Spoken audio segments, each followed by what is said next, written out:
سومناتھ کا مندر اتنا بڑا تھا کہ ہندوستان کے سب راجے اس کے لیے جاگیریں وقف کرتے، اپنی بیٹیوں کو خدمت کے لیے وقف کرتے، جو کہ ساری عمر کنواری رہتیں اور انہیں دیوداسیاں کہا جاتا۔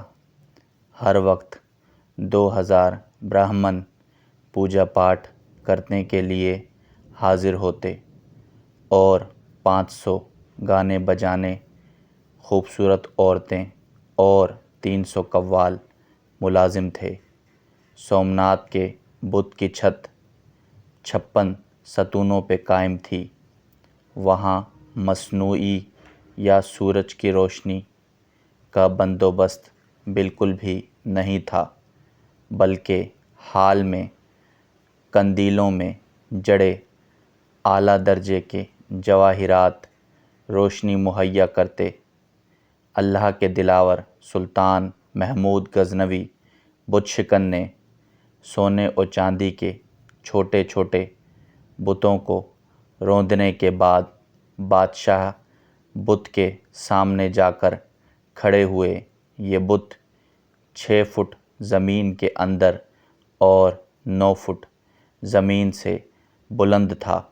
اس دوران شہر کے معزز سمجھے جانے والے ہندوؤں نے منہ مانگی مال و دولت کی پیشکش کی کہ سومناتھ کے بادشاہ بت کو کچھ نہ کہیں تو سلطان محمود غزنوی کے دیسی دانشوروں نے مشورہ دیا کہ پتھر کو توڑنے کا کیا فائدہ، جبکہ مال و دولت مسلمانوں کے کام آئے گا۔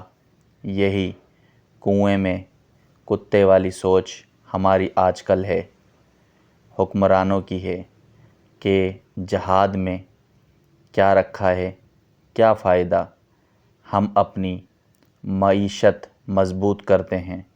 سلطان محمود غزنوی نے دیسی دانشوروں کی بات سن کر کہا کہ اگر میں تمہاری بات مان بھی لوں تو دنیا اور تاریخ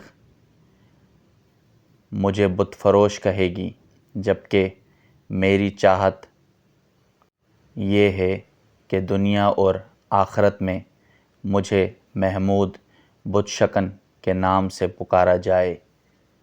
یہ کہتے ہی محمود بت شکن کی توحیدی غیرت جوش میں آئی اور ہاتھ میں پکڑے ہوا گرز سومناتھ کے دے مارا۔ اس کا منہ ٹوٹ کر گر گیا۔ پھر سلطان کے حکم سے اس کے 2 ٹکڑے کیے گئے تو اس کے پیٹ سے اس قدر بے بہا قیمتی ہیرے جواہرات اور موتی نکلے جو ہندو معززین اور راجوں کی پیش کردہ رقم سے 100 گنا زیادہ تھے۔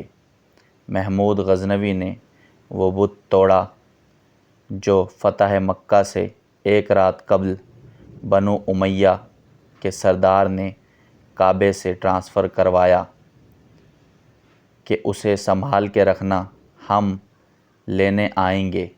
وہ تو نہ آ سکے، لیکن بنو ہاشم سے محمود غزنوی ضرور پہنچ گیا توڑنے کے لیے۔ اسی لیے کافر مورخین سلطان کو ڈاکو کہتے ہیں، جبکہ اسلام اسے مال غنیمت کہتا ہے۔ یاد رکھیں، غیرت مند مسلمان بت شکن ہے، بت فروش نہیں۔